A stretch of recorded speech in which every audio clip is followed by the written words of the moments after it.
పేరున నమస్కారం. బాబు సైలెన్స్. గత 2 సంవత్సరాలు ప్రజలు ఇచ్చినటువంటి మేము దూరం నుంచి కొన్నిసార్లు దగ్గర నుంచి ఇక్కడ ఏమేం జరుగుతుంది నగరంలో అని చెప్పేసి క్షుణ్ణంగా పరిశీలిస్తున్నాం. కానీ మా నాయకుడు కేసీఆర్ గారు చెప్పిన విధంగా కొంత సమయం ఇవ్వాలి, తొందరపడద్దు అనేటటువంటి విషయాన్ని మేము దృష్టిలో పెట్టుకొని ఎక్కడ కూడా అధికార పార్టీని కానీ స్థానిక ఎమ్మెల్యేని కానీ మేము నిలదీయలేం. మీకు తెలుసు నా నైజం. నేను పర్సనల్గా ఎవరి మీద అటాక్ చేయను. నేను అధికారంలో ఉన్నప్పుడు కానీ ప్రతిపక్షంలో ఉన్నప్పుడు కానీ సమస్యల మీద నేను మాట్లాడతా. నేనేం చేస్తాను అనేది నేను ప్రజలకు చెప్తా తప్ప ఏం చేస్తా అని చెప్తా. కానీ ఒకరిని నేను విమర్శించడం అదే పనిగా నేను పెట్టుకోను. ఈరోజు మున్సిపల్ ఎన్నికలు వచ్చినాయి. ఎన్నికలు వచ్చినప్పుడు కూడా మేము మాట్లాడకపోతే మేము నాయకులం కాదు. ప్రజా సమస్యలపై మేము నిలదీయాలి. అసలు ప్రజలు మనని ఎందుకు ఎన్నుకున్నారు? ప్రజాసేవ చేయడానిక, కులమతాల మధ్య చిచ్చుపెట్టి ప్రజలను రెచ్చగొట్టడానిక అనేటటువంటి విషయాల్ని ప్రజలు గమనించాలి. ఎమ్మెల్యే ఎలక్షన్ వచ్చినప్పుడు కులమతాలను విడదీయడం, మున్సిపల్ ఎన్నికలు వచ్చినప్పుడు కులమతాలను విడదీయడం, మరి 2 పర్యాయాలు 10 సంవత్సరాలు నాకు నిజామాబాద్ ప్రజలు సమయం ఇచ్చారు. ఆ 10 సంవత్సరాల్లో ఒక బ్యూటిఫుల్ ఇంటిగ్రేటెడ్ కలెక్టరేట్ మీరు అనొచ్చు రాష్ట్రంలో అన్ని జిల్లాలు అయినాయి, మన నిజామాబాద్ ప్రత్యేకత ఏంది అని. కానీ కొత్త జిల్లాలకు మాత్రమే అయినాయి. పాత జిల్లాలకు అయినటువంటి ఏకైక జిల్లా నిజామాబాద్ ఇంటిగ్రేటెడ్ కలెక్టరేట్. దాని పక్కనే న్యాక్ బిల్డింగ్, దాని ఎదురుగా గిరిరాజ్ కాలేజ్. గిరిరాజ్ అనేటటువంటి వ్యక్తి 1940s 50sలో ఆ బిల్డింగ్ కట్టించిండు. దాని తర్వాత 2వ బ్లాక్ కట్టించినటువంటి ఘనత డెఫినెట్గా బీఆర్ఎస్ ప్రభుత్వానికి దక్కుతుంది. ఐటీ హబ్ తర్వాత ఇక్కడ బ్రహ్మాండంగా విజయ్ టాకీస్ పక్కనే ఒక రైల్వే అండర్ బ్రిడ్జ్ కట్టినాం, మున్సిపల్ బిల్డింగ్ కట్టినాం, దాని తర్వాత మినీ ట్యాంక్ బండ్ కట్టినాం, ఒక 3 వైకుంఠ ధామాలు కట్టినాం, 25 కిలోమీటర్ల సెంటర్ మీడియన్లు కట్టినాం, చెట్లు పెట్టినాం, లైట్లు పెట్టినాం. 2022 దీపావళి కన్నా ఒక రోజు ముందు 25 కిలోమీటర్ల స్పైరల్ మేము లైట్స్ ఓపెన్ చేసినాం. ఈరోజు పట్టుమని 25 పోల్స్ కూడా లైట్ లేనటువంటి పరిస్థితి. మరి అదేవిధంగా రోడ్లు వేయించినాం, సీసీ రోడ్లు వేయించినాం, ఎస్టీపీలు కట్టించినాం, అండర్ గ్రౌండ్ డ్రైనేజీలు చేయించినాం. మైనార్టీ స్కూల్స్ కూడా ఒక 6 స్కూల్స్ 20 కోట్ల బడ్జెట్, ఒక్కొక్క స్కూల్తోని 120 కోట్ల బడ్జెట్తోని మైనార్టీ స్కూల్ కూడా ఓపెన్ చేయించినాం. మరి బాధాకరం ఏంటంటే ఎమ్మెల్యే వచ్చి చెప్తాడు కదా 100 కోట్ల రూపాయలు మేము తీసుకొచ్చినామని. ఆ 100 కోట్ల గురించి మీకు గతంలో నేను వివరణ ఇచ్చిన, మళ్ళొకసారి నేను మీకు గుర్తు చేస్తున్నా. 100 కోట్లు సెప్టెంబర్ 5, 2022 ముఖ్యమంత్రి గారి పర్యటనలో భాగంగా ఇంటిగ్రేటెడ్ కలెక్టరేట్ ఇనాగ్రేషన్కి వచ్చినప్పుడు 100 కోట్ల రూపాయలని ముఖ్యమంత్రి గారు ఆనాడు ఇచ్చిండ్రు. ఆ కాపీలన్నీ కూడా నేను మీకు పంపిస్తా. నేను మీకు మీడియా గ్రూప్లో పెడతా. మీరు ఆపండి రాకేష్, అది మీడియా గ్రూప్లో పెడదాం. అయితే దాన్ని వాళ్ళు క్లెయిమ్ చేసుకుంటారు. ఇంకొక నాయకుడు మాట్లాడతాడు, జీవోలు రాగానే కాదు పని జరగాలని. నాయన జీవోలు తీసుకురావడం కాదు, మేము జీవో తెచ్చినాము, శాంక్షన్ చేయించినాము, టెండర్ చేయించినాము, అగ్రిమెంట్ చేయించినాము. ఒక్క విషయం గుర్తుంచుకోవాలి, అగ్రిమెంట్ చేసిన తర్వాతనే ఫౌండేషన్ స్టోన్లు పడతాయి. ప్రతి డివిజన్లలో నేనే స్వయంగా వెళ్ళి, నేను మా మేయర్ గారు, మా నుడా చైర్మన్ గారు, మా నాయకులం, కార్పొరేట్లు అందరం వెళ్ళి ప్రతి డివిజన్లో 1 కోటి రూపాయల మేము ఫౌండేషన్ స్టోన్ వేసినాం. ఆ ఫోటోలు కూడా మీకు పంపిస్తా. ఆ 3-4 ఫోటోలు పంపిస్తా. ఎందుకంటే మేము అన్ని పార్టీలని కలుపుకొని మేము పనిచేసినాం. ఒక డివిజన్ బీఆర్ఎస్, ఒక డివిజన్ బీజేపీ, ఇంకో డివిజన్ కాంగ్రెస్, ఒక డివిజన్ ఎంఐఎం, ప్రతి దగ్గర 1 కోటి రూపాయలు మేము ఫౌండేషన్ స్టోన్ వేసినాం. అది కూడా నేను పంపిస్తాను. కానీ వాళ్ళు క్లెయిమ్ చేసుకుంటారు, బీజేపీ కాంగ్రెస్ మేము తెచ్చినామంటారు. మళ్ళీ 60 కోట్ల రూపాయలు మేము తెచ్చినామని చెప్పేసి మొన్న కాంగ్రెస్ నాయకులు, బీజేపీ నాయకులు పోయి ఒక ఫౌండేషన్ స్టోన్ వేసారు. అది కేటీఆర్ గారు నిజామాబాద్ ఇనాగ్రేషన్స్ కోసం ఇక్కడికి వచ్చినప్పుడు ఇవన్నీ చూసి సంతోషపడి 60 కోట్ల రూపాయలు టీఎఫ్ఐడిసి నుంచి వారు ఇచ్చిండ్రు, డివిజన్కి 1 కోటి రూపాయలు అని చెప్పేసి. ఆ జీవో కాపీ కూడా నేను మీ మీడియా గ్రూప్లో నేను పెడతా. మరి నిజంగా మీరు తెచ్చినట్టయితే 59 కోట్లు ఎందుకు తేలే, 61 కోట్లు ఎందుకు తేలే? ముఖ్యమంత్రి దగ్గర నుంచి స్పెషల్ డెవలప్మెంట్ ఫండ్ ఎందుకు తేలే? టీఎఫ్ఐడిసి నుంచే 60 కోట్లు ఎందుకు తెచ్చిర్రు? తెచ్చింది మీరు కాదు, మేము. కేవలం 2 సంవత్సరాల్లో కాంగ్రెస్ ప్రభుత్వం ఏదైనా తీసుకొచ్చిందా అంటే కేవలం 10 కోట్ల రూపాయలు స్పెషల్ డెవలప్మెంట్ ఫండ్ తప్ప ఇంకోటి కాదు. షబ్బీర్ అలీ గారు ప్రెస్ మీట్ పెట్టి మాట్లాడారు. ఎందుకు ఎమ్మటే కౌంటర్ చేయలేదంటే మేము ఒకేసారి మేము అందరికి జవాబు చెప్దామని అన్నాం. షబ్బీర్ అలీ గారు ఏం మాట్లాడినరు? వాటర్ సప్లై కోసం, అండర్ గ్రౌండ్ డ్రైనేజ్ కోసం మేము అమృత్ పథకంలో 350 కోట్లు తీసుకొచ్చినాం, 400 కోట్లు తీసుకొచ్చినామని చెప్పారు. షబ్బీర్ అలీ గారు తెచ్చింది మీరు కాదు, మేము. ముమ్మాటికి బీఆర్ఎస్ ప్రభుత్వంలో శ్రీధర్ అని చెప్పేసి ఇంజనీరింగ్ చీఫ్ పబ్లిక్ హెల్త్ ఉండే, కావాలంటే మీరు పోయి ఆయన అడగండి, ఇప్పుడు ఆయన రిటైర్ అయ్యిండు. ఆయన ఉన్నప్పుడు నిజామాబాద్ నగరంలో అండర్ గ్రౌండ్ డ్రైనేజ్ అయిపోయింది కానీ హౌస్ సర్వీస్ కనెక్షన్స్ లేవు, ప్రజలు ఇబ్బందుల్లో ఉన్నారు. హౌస్ సర్వీస్ కనెక్షన్స్ కావాలంటే 45,000 ఇండ్లకు హౌస్ సర్వీస్ కనెక్షన్స్ కోసం అది కేసీఆర్ గారు శాంక్షన్ చేశారు. అమృత్ పథకం అనగానే బీజేపీ పార్టీ లేచి వస్తుందే మాట్లాడతారేమో, అమృత్ అంటే మాదే కదా కేంద్రం అని చెప్పేసి. అమృత్లో కేంద్ర ప్రభుత్వం యొక్క నిధులు కేవలం 33% మాత్రమే, రాష్ట్ర షేరు 56.61%. మరి యుఎల్బి షేరు 10%. అంటే మన మున్సిపల్, అది కూడా స్టేట్ గవర్నమెంటే కడుతుంది. మరి ఈరోజు మేము చేసినటువంటి పనులు మేము చెప్పినాం. ఎంత బాధాకరం అంటే మిమ్మల్ని కలిసే ముందు ఇంటిగ్రేటెడ్ మార్కెట్ ఖలీల్వాడిలో మేము పర్యవేక్షణ కోసం పోతే ఎంత దారుణమైనటువంటి పరిస్థితి అంటే, మేము రకరకాల భూమిని సేకరించి 6 కోట్ల రూపాయలు మేము బడ్జెట్ పెట్టి దాన్ని ఫస్ట్ ప్రధానంగా 5 కోట్ల రూపాయలు, దాని తర్వాత బడ్జెట్ పెరిగి ఏ విధంగా అయితే మేము వదిలేసిపోయినామో శిథిలావస్థలకు చేరింది ఈరోజు ఆ మార్కెట్.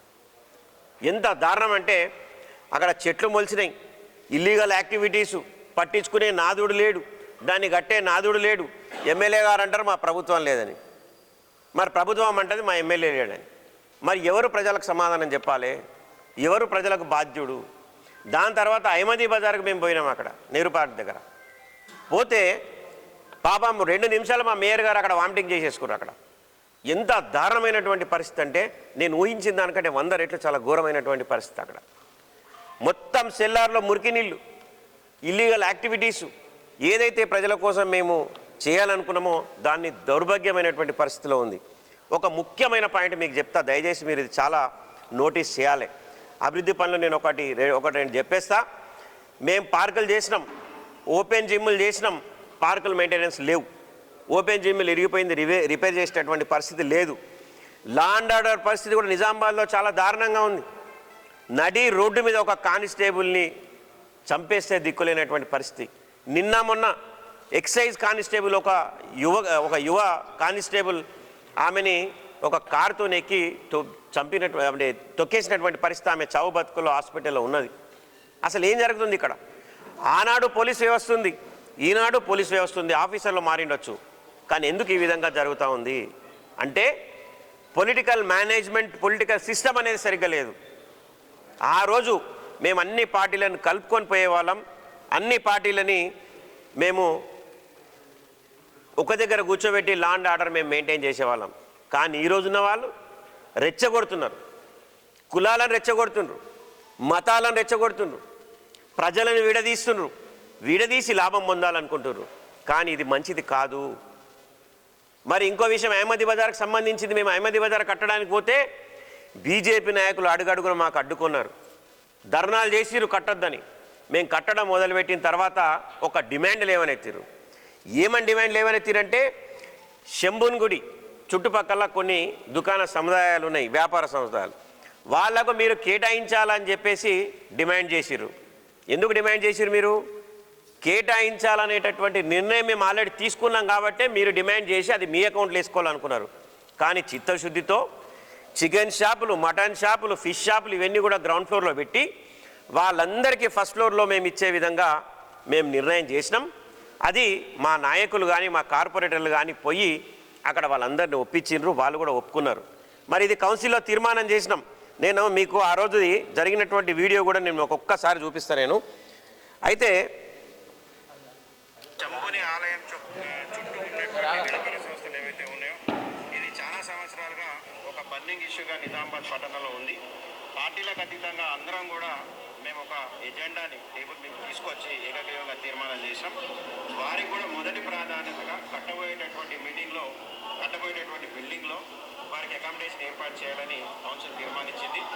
ఆ కిరాయి మాత్రం బిల్డింగ్ అయిపోయిన తర్వాత అత్యధికంగా ఉన్నటువంటి రెంట్ కానీ కౌన్సిల్ నిర్ణయించబోయేటటువంటి రెంట్ ప్రకారం కానీ వారికి కేటాయింపులు జరుగుతాయని చెప్పేసి మేము నిర్ణయం తీసుకున్నాం. ఇది దీంట్లో ఈ వీడియోలో మీరు చూసినట్టయితే నాతో పాటు కాంగ్రెస్ ఫ్లోర్ లీడర్ రోహిత్ ఉన్నారు, గడుగు రోహిత్ ఉన్నారు, డిప్యూటీ మేయర్ ఇద్రీస్ గారు ఉన్నారు, మరి ఆనాటి BJP floor leader Sravanth Reddy గారు ఉన్నారు. అందరం కలిసి మేము సమిష్టి నిర్ణయం తీసుకొని మేము శంభుని గుడిని ప్రతిసారి ఎలక్షన్లు వచ్చినప్పుడు దాన్ని మిస్యూజ్ చేస్తున్నారు, అక్కడ వాళ్ళ కున్నలకు ఎప్పటికప్పుడు ఇబ్బంది ఉంది అనేటటువంటి పరిస్థితిలో మేము ఒక నిర్ణయం తీసుకొని కౌన్సిల్లో అన్ని పార్టీలను ఒప్పించి మెప్పించి మేము వాళ్ళకు షిఫ్ట్ చేద్దాం అనుకున్నాం. కానీ షిఫ్ట్ చేయడం వాళ్ళకి ఇష్టం లేదు. ఎందుకంటే అది మళ్ళీ రెచ్చగొట్టడానికి ఎలక్షన్లప్పుడు వాడుకోవడానికి మనకు కావాలి కదా. మరి ఈరోజు మేము 100% మేము బిల్డింగ్ కట్టించినాం, షటర్ల మీద నంబర్లు కూడా వేసినాం. ఎలక్షన్ కోడ్ వచ్చిన తర్వాత మేము ఆగిపోయినాం. మేము చెప్పినాం కూడా, మేము తిరిగి మళ్ళీ అధికారంలోకి వచ్చిన వెంటనే మేము కేటాయిస్తామని చెప్పినాం. కానీ ఈరోజు మరి కనీసం మేము కట్టిన బిల్డింగ్ని కూడా కేటాయించే పరిస్థితి లేదు. దాదాపు 70-80% పూర్తయినటువంటి మార్కెట్ని కూడా ముందుకు తీసుకుపోయేటటువంటి పరిస్థితి లేదు. మేము ఇక్కడితో ఆగం. ప్రజా సమస్యల మీద మేము పోరాడుతూనే ఉంటాం. ప్రతిరోజు మేము కట్టినటువంటి బిల్డింగ్లు ఏమైనాయి, ఎందుకు ఆగినాయి అనేటటువంటి విషయాల మీద మేము పోరాడుతూనే ఉంటాం. అధికార పార్టీ కాంగ్రెస్, ఇక్కడ అధికారంలో ఉన్న ఎమ్మెల్యేని మేము నిలదీస్తూనే ఉంటాం. మేము చిత్తశుద్ధితో పనిచేస్తూ ఉంటే ఈ ఎమ్మెల్యే ఆనాడు కాళ్ళల్లో కట్టబెట్టి మమ్మల్ని అనుక్షణం చాలా ప్రశ్నలు అడిగింది. మోర్ల దగ్గర ఏం మాట్లాడినండి, ఇది మోర్లలో చూడండి ఎంత గలీజ్ నీళ్ళు వారుతున్నాయి. మరి ఇప్పుడు మీరు సెంటు వారిస్తుండ్రా? మీరు ఏమైనా సెంట్లు తెచ్చి వారిస్తున్నారా ఇప్పుడు? అంటే అడిగేటోడు లేడనా? అండర్ గ్రౌండ్ డ్రైనేజ్ మేము ఎస్టీపీలు కట్టి మొత్తం హౌస్ సర్వీస్ కనెక్షన్ దాకా తీసుకొచ్చినటువంటి ఘనత మాదే, షబ్బీర్ కాదు, మీది కాదు అంటున్నా నేను. మా జీవన్ రెడ్డి గారు ఒక డైలాగ్ కొడతాడు, మందికి పుట్టినోడు మనోడు అని చెప్పుకోవడం ఎంత సిగ్గుచేటు అంటాడు. మీరు చెప్పుకోండి, 10 కోట్ల జోలికి నేను రాను, మీరే తెచ్చినా నేనే చెప్తున్నా. 10 కోట్ల ఎస్డిఎఫ్ తెచ్చింది మీరే, నేను క్లెయిమ్ చేసుకోవడం లేదు. 100 కోట్లని మీరు క్లెయిమ్ చేసే హక్కు మీకు లేదు. ఫౌండేషన్ స్టోన్ల ఫోటోలు కూడా నేను మీకు పంపిస్తా. 60 కోట్ల శాంక్షన్ది మీకు హక్కు లేదు. టీఎఫ్ఐ నుంచి తెచ్చిన జీవో నేను మీకు చూపిస్తా. ఇంకా మనం సిగ్గుపడాలి. 2 సంవత్సరాలుగా నేను తీసుకొచ్చినటువంటి ఆ జీవోని 2 సంవత్సరాల కాలయాపన చేసి మున్సిపల్ ఎన్నికల్లో భాగంగా ఈరోజు ఫౌండేషన్ స్టోన్ వేస్తున్నారు. మరి నిజామాబాద్ నగరంలో కిలోమీటర్ల లైట్లు లేవు, స్ట్రీట్ లైట్స్. మరి ఈరోజు ఎందుకు వెలగబట్టే? ఎలక్షన్ వచ్చిందనా? మరి చెట్లు ఉన్నాయి, మొత్తం గ్రౌండ్ కవర్స్ అన్నీ కూడా చెట్లు ఎండిపోయినాయి. ఈరోజు నీళ్లు పోసే నాదుడు లేడు. వర్షాలు పుష్కలంగా పడ్డాయి, మంచి బ్రహ్మాండమైనటువంటి చలికాలం ఉండే, అయినా ఎండిపోయినాయి. మరి ఎండాకాలం వచ్చేటటువంటి పరిస్థితి ఏంది? లా అండ్ ఆర్డర్ లేదు, అభివృద్ధి లేదు, ప్రజల సంక్షేమం లేదు. కేవలం మాట్లాడినోడి మీద దండయాత్ర. నేను మాట్లాడిన తర్వాత 2వ రోజు బీజేపీ నాయకుల మీద పెట్టి నా పర్సనల్ మీద దాడి తీసారు. పర్సనల్ విషయాలకు పోవాలంటే చాలా ఉంటాయి, మేము కూడా చాలా మాట్లాడవచ్చు. కానీ సంస్కారం కాదు, మనకు ప్రజలు దానికోసం గెలిపియలే. నేను మాట్లాడినటువంటి ప్రతి సమస్య కూడా ప్రజలను ఉద్దేశించి నేను మాట్లాడుతున్నా తప్ప మరొకటి కాదు. మీకు దమ్ముంటే మీరు మాట్లాడండి. నేను ఒక స్టేజ్ మీద నేను ఎమ్మెల్యే గారు ఉన్నప్పుడు నేను చెప్పిన, ఎమ్మెల్యే గారు నేను చెప్తున్నా, నేను 1000 కోట్లు తీసుకొచ్చిన అంటే మీరు 2000 కోట్లు తేండి, మేము సంతోషపడతాం, మేము కుళ్ళుకోమని చెప్పిన. ఈరోజు కూడా నేను చెప్తున్నా, మీరు ముఖ్యమంత్రి గారి దగ్గరకొని మీ పరమతిని ఉపయోగించండి, తీసుకురండి, నిజామాబాద్ని నంబర్ 1 చేయండి, మేము సంతోషిస్తాం. మేము ఇదే ప్రెస్ మీట్ పెట్టి మిమ్మల్ని అప్రిషియేట్ చేస్తాం. కానీ ఆ పని చేయట్లే. దయచేసి నిజామాబాద్ ప్రజలు మీరు ఆలోచించండి. మీడియా మిత్రులు మీరు కూడా ఒక అడుగు ముందుకేసి మీరు కూడా ప్రజాపక్షాన మీరు నిలబడండి. ఇది మంచి సంస్కృతి కాదు. ఈ కుల మతాల మధ్యన చిచ్చు పెట్టడం అనేది మంచి సంస్కృతి కాదు. గోడల మీద రాతలు రాస్తున్నారు, వాటి వివరాలకు పోవడం లేదు. గోడల మీద ఎంత రాతలు రాస్తున్నారు, అది మంచి సంస్కృతి అని నేను ప్రశ్నిస్తున్నా. ఇది ప్రజలను రెచ్చగొట్టేటటువంటి విషయం కాదా అని నేను ప్రశ్నిస్తున్నా. వెనుక ఎవరుండి ఎవరు చలామణి చేస్తున్నారో మనకు తెలుసు. అయినా కూడా ఈరోజు ఎక్కడ కూడా ఒక మీడియాలో వార్త రావడం లేదు. దయచేసి దాన్ని హైలైట్ చేయండి, ప్రజల పక్షాన్ని నిలబడండి. ప్రతిపక్షం మీడియా గొంతెత్తుతూనే అప్పుడు అధికారంలో ఉన్న వాళ్ళు కొంత కంట్రోల్కి వస్తారు. మేము ఇంతటితో ఆగం. డెఫినెట్గా ప్రతిరోజు ఒక కార్యక్రమం తీసుకొని మేము పోతాం. మరి మున్సిపల్ ఎన్నికల్లో మాకు మొన్న నుంచి దాదాపు నేను వారం 10 రోజుల నుంచి ఇక్కడనే ఉన్నా. రేపు మాపు నోటిఫికేషన్ రావచ్చు. మేము అధికారంలో లేకపోయినప్పుడు కూడా ప్రతిరోజు దాదాపు ఒక డివిజన్ నుంచి 4-5 మాకు డిమాండ్ ఉంది. మేము కూడా సర్వే చేపించి మేము కూడా నిర్ణయం తీసుకొని తప్పకుండా ఇస్తాం. మేము గెలుస్తాం. గత 2 సార్లు 2014లో 18లో నేను ఒక విషయం చెప్పిన, మేము గులాబీ జెండా ఎగరేస్తామంటే మీరేడా ఎగరేస్తారని చెప్పేసి కొంతమంది జోకులు చేశారు. కానీ 2014లో 10 మంది గెలిచిన మేము గులాబీ జెండా ఎగరేసి తీరినాం. 2018లో 13 మంది గెలిచినా కూడా మేము గులాబీ జెండా ఎగరేసి తీరినాం. మరి ఈరోజు మా వ్యూహ రచనలు కూడా మాకుంటాయి. ప్రజల మీద నమ్మకం మాకుంది. దయచేసి మీరు ఆల్రెడీ కోల్పోయినని చెప్పేసి చాలా బాధపడుతుంటారు. నాకు తెలుసు. వివిధ సమయంలో వివిధ పార్టీలు, వ్యక్తులు, లోకల్ పీలు అందరూ మాట్లాడడం మాకు చెప్తుంటారు, సార్ నిజామాబాద్ 5 సంవత్సరాలు వెనకకు పోయింది, మేము తప్పుడు నిర్ణయం తీసుకున్నామని చెప్పేసి. ఇప్పుడు తప్పుడు నిర్ణయం తీసుకోకండి. మళ్ళీ అవకాశం వచ్చింది, ప్రజలకు మళ్ళీ అవకాశం వచ్చింది. మీకు ఈ యొక్క 2 బుక్కులు చూపిస్తున్నా సోదరా. ఇవి మీకు తెలిసి ఇంతకుముందు మీరు చూసిర్రు. ఒక నాయకుడు అంటే ఎట్లుండాలంటే చెప్పిందే చేయాలి, చేసిందే చెప్పాలి. ఈ బుక్కులు మీకు కావాలంటే నేను మీకు ఇస్తా. నేను బుక్కు ప్రింట్ చేసి ప్రజలకు 2018లో ఇవి చేస్తాను నేను చెప్పిన. మళ్ళా 23లో నేను బుక్ ప్రింట్ చేసి ప్రజలకు పంపించిన. ప్రతి ఒక్క పని మేము చెప్పిన దానికంటే మేము ఎక్కువ చేసినాం అని చెప్పేసి. అంటే అభివృద్ధి లేదు, ప్రజల క్షేమం లేదు, మేము ఎక్కడ వేసిన గొంగడి అక్కడే ఉంది. మేము కేవలం ప్రజల మధ్యలో చిచ్చు పెట్టే గెలుస్తామనేటటువంటి సంస్కృతి మానాలి అని చెప్పేసి నేను డిమాండ్ చేస్తూ ఉన్నా.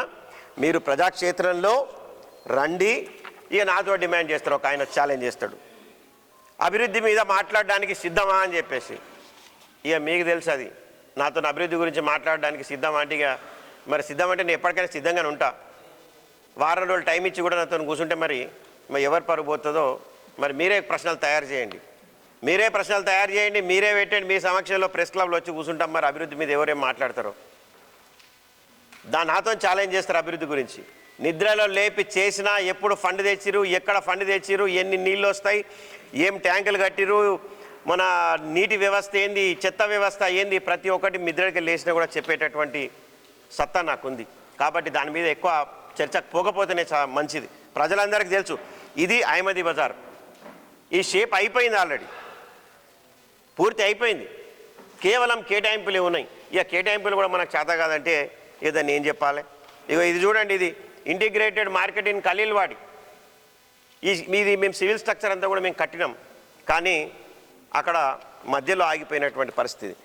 దయచేసి నేను మీ అందరితో కోరేది ఒకటే, అభివృద్ధి ఒకవైపు, కుల సంఘాల్లో ఏ కులాన్ని కూడా ఏ మతాన్ని కూడా నేను విస్మరించకుండా దాదాపు అన్ని కులాలకు కూడా గల్లీలో నేను సంఘాలు కట్టించిన కేసీఆర్ గారి ఇచ్చినటువంటి ఫండ్తో, వారి దయతో. మరి ఈరోజు ఎన్ని ఫండ్స్ వస్తున్నాయి, ఎన్ని కులాలకు ఇచ్చిండ్రు, మీరు ఎన్ని మతాలకు ఇచ్చిండ్రు, ఈ వివరాలు చెప్పాలి, ప్రజల ముందుకు పోవాలి. ఇంకా ఎక్కువ సమయం తీసుకోకుండా దయచేసి మీడియా మిత్రులు ఒకటే కోరుతున్నా, బీఆర్ఎస్ మంచిగా పనిచేసిందని రాయమని నేను మిమ్మల్ని అడగడం లేదు. గతంలో గణేష్ బిగాల బాగా చేసిండు పనులు, ఆయనకి ఓటేయమని నేను రాయడం లేదు. ప్రజా సమస్యల మీద మీరు నిలదీయండి. దయచేసి గోడ రాతల మీద మీరు ఒక ప్రశ్నించండి, ఈ రాతలు మంచియా, ఇవి ప్రజలను రెచ్చగొట్టడం మంచిదా అనేటటువంటి విషయాన్ని మీరు రెచ్చగొట్టండి. నేను మిమ్మల్ని గౌరవించిన, నేను చేసినటువంటి అభివృద్ధిలో భాగంగా మీరు కూడా నన్ను ప్రశ్నించారు. నేను మిమ్మల్ని రెస్పెక్ట్ చేసిన, బికాస్ మీరు పబ్లిక్ సైడ్ మీరు మాట్లాడారు కాబట్టి నేను గౌరవించిన. ఈరోజు ఆగిపోయినటువంటి పనిని మీరు ఎందుకు చేయడం లేదని దయచేసి మీరు ప్రశ్నించండి. అహ్మదీ బజార్ ఎందుకు కేటాయించారని ప్రశ్నించండి. మినీ ట్యాంక్ బండ్ ఎందుకు మెయింటెనెన్స్ లేదని ప్రశ్నించండి. అక్కడ లైట్లు ఎందుకు లేవని ప్రశ్నించండి. అక్కడ చెట్లు ఎందుకు ఎండిపోతున్నాయని ప్రశ్నించండి. నేను ప్రశ్నిస్తూ ఉంటాను, నేను ఇచ్చిపెట్టా. దయచేసి మీరు కూడా ప్రజల పక్షాన నిలబడండి అని చెప్పి మిమ్మల్ని కోరుతూ, మరి అదేవిధంగా నేను పిలవగానే ఇక్కడికి విచ్చేసినటువంటి మా మీడియా మిత్రులకు, సోదరులకి అందరు కూడా నేను ధన్యవాదాలు తెలియజేస్తూ, మరి అదేవిధంగా కళాభారతి కూడా ఒకసారి ఎమ్మెల్యే గారు విజిట్ చేసి చెప్పారు. మళ్ళీ కూడా అదే డైలాగ్ గుర్తొస్తుంది, కళాభారతి కర్మ కర్త క్రియ అంతా మేము. పాత క్యాంప్ ఆఫీస్ని తీసేసి అది కలెక్టర్ గారిని అక్కడికి టెంపరీ ఫారెస్ట్ గెస్ట్కి షిఫ్ట్ చేసి ఇప్పుడు పర్మనెంట్ షిఫ్ట్ చేసి మరి అక్కడ ఉన్నటువంటి ప్రగతి భవన్ తీసేసి అన్నీ తీసేసి బ్రహ్మాండమైనటువంటి కళాభారతి చేసింది బీఆర్ఎస్ పార్టీ మేమే. ఆ రోజు కేటీఆర్ గారి చేతుల మీదుగా ఫౌండేషన్ స్టోన్ చేసినాం. అది ఎట్టి పరిస్థితిలో క్రెడిట్ తీసుకునేటటువంటి హక్కు బీజేపీకి కానీ కాంగ్రెస్ కానీ లేదు. ఆ రోజు పెద్ద పెద్ద ఫ్లెక్సీలు కూడా పెట్టినాం మేము. ఎలివేషన్ ఏ విధంగా వస్తుంది, లోపల ఏ విధంగా వస్తుంది, ఇవన్నీ మళ్ళీ పోతాం మేము, అవన్నీ కూడా వివరాలు మళ్ళీ మీకు ఇస్తాం. కాబట్టి 10 కోట్లని నేను ప్రశ్నించడం లేదు. మళ్ళీ ఒక్కసారి చివరిగా చెప్తున్నా, 10 కోట్లు మీరే తెచ్చిర్రు, ఎస్ ఐ విల్ అగ్రీ. కానీ దయచేసి దీని మీద మళ్ళా గోల్పిరాయించే మాటలు, కేవలం మీరు జీవోలు దేయంగానే పని అవుతుందా, ఉత్త జీవోలు తెచ్చి చేతులు తిప్పుకోవడం కాదు. మేము సత్తా చూపించే మనుషులం. మళ్ళీ ప్రజలు తప్పకుండా అవకాశం మాకు ఇస్తారు. ఇచ్చిన తర్వాత మేము ఏ విధంగా ఈ 5 సంవత్సరాలు ఆగిపోయినటువంటి అభివృద్ధిని మేము మళ్ళీ ముందుకు తీసుకొని పోదామని చెప్పేసి ప్రజలకు మాటిస్తూ జై హింద్, జై తెలంగాణ. जय तेलंगाना। के भाइयों भी यहाँ पे मौजूद है। नया हुकूमत आके 2 साल हो गया। जैसे हमारा लीडर केसीआर साहब कहते कि भाई कोई नया हुकूमत में आने के बाद थोड़ा वक्त देना चाहिए, उसी हिसाब से हम 2 साल वक्त दिए. बाबू మాట్లాడొద్దు, దయచేసి సైలెంట్గా ఉండండి. हम 2 साल वक्त दिए. अभी क्या हो रहा है निजामाबाद शहर में आप लोग देख रहे हैं. सिर्फ 2 ही एग्जाम्पल है. आज सुबह से हम निजामाबाद कलीलवाड़ी में जो इंटीग्रेटेड मार्केट बना रहे थे, उसके हालत देख के हम हैरान हो गया. और अहमदी बाजार जो 100% बिल्डिंग हम बना दिए और वहाँ पे शटर का नंबर भी डाल दिए. हम अलॉटमेंट करने के पहले इलेक्शन के कोड आ गए. हमने वादा किया था कि जैसे इलेक्शन हो जाएगा वापस हम जीतेंगे, जीतने के बाद फिर हम अलॉटमेंट करेंगे. लेकिन हमारा बैड लक है, हम हार गए. लेकिन जो हुकूमत में आज, उनसे मैं डिमांड करता हूं कि भाई अहमदी बाजार क्यों अलॉटमेंट नहीं करते. उसके इतना हालत खराब है, हम देख के आके हम परेशान हो गए. 2 मिनट हम ठहर नहीं सके वहाँ पे. और यहाँ पे स्ट्रीट लाइट्स नहीं है. जो हम खंबे लगाए उसको स्ट्रीट लाइट्स नहीं है. झाड़ों को पानी नहीं है, रोड्स नहीं है, नाला साफ नहीं है. मैं यहाँ पे एमएलए से और हुकूमत से डिमांड करता हूँ कि लोग को आप जब इलेक्शन के टाइम पे जो जो वादा किए उसको फौरन अभी डिमांड को पूरा करना है. अभी म्युनिसिपल इलेक्शंस आए, इलेक्शंस के सामने फिर पोलराइजेशन टेक्निक्स और दीवार पे लिखते और पेपर में ऐड डालते और पोस्टर्स डालते. और कलीलवाड़ी जो हमारे LIC चौरस्ता है कलेक्टर उनके पास, हम फाउंटेन्स लगाए और वहाँ पे पोस्टर चिपकाते, ख़राब कर देते, फाउंटेन नहीं चलता. नेहरू पार्क चौरस्ते पे वहाँ पे फाउंटेन लगाए, वो फाउंटेन नहीं चलता. आप आवाम को जिम्मेदारी से जवाब दो, क्यों अहमदी बाजार अलॉटमेंट नहीं करते, क्यों यहाँ पे रोडों की हालत ऐसा हो गए, क्यों लाइटों की यहाँ पे हालत ऐसा हो गया. अरे कांस्टेबल एक रोड पे मर गई तो कोई पूछने वाले नहीं है. अरे यहाँ पे एक लड़की 25 साल के लड़की एक्साइज जो कांस्टेबल है, वहाँ पे उसको रोड में गाड़ी चढ़ा दिया गया, कोई पूछने वाले नहीं है. क्यों हालत निजामाबाद का ऐसा हो गया. कभी 10 साल जब हम हुकूमत में थे ऐसा हुआ, कभी नहीं हुआ. पुलिस जब भी थे, गवर्नमेंट तब भी थे, आज भी है. ऐसा क्यों हो रहा है. पॉलिटिकल मैनेजमेंट सही नहीं है. हम लोगों को जुड़ा के काम करते थे, जोड़ के करते थे, हम सबको बैठ के काम करते थे. लेकिन आज जो लोग पॉलिटिक्स में निजामाबाद में रूलिंग कर रहे हैं वो सेपरेट करते हैं. तुम फलाना कैस्ट है, तुम फलाना कम्युनिटी है, झगड़ा लगाना चाहते हैं, उससे पॉलिटिकल फायदा लेना चाहते हैं. मेरे भाइयों, आने वाले म्युनिसिपल इलेक्शन में आप सोच के वोट दीजिए. ऑलरेडी एक गलत स्टेप हो गया, लेकिन हमको और एक मौका दे दीजिए. हम पब्लिक का फैसला को रिस्पेक्ट करते हैं, लेकिन आने वाले इलेक्शन बल्दिया में BRS पार्टी के आप सोच के वोट डालिए. ज़रूर आने वाले दिनों में निजामाबाद शहर को हम सुधार के देंगे. अब निजामाबाद वापस आवाम को सुधार के देंगे. जो मौका दिया गया, मैं शुक्रिया. जय हिंद, जय तेलंगाना.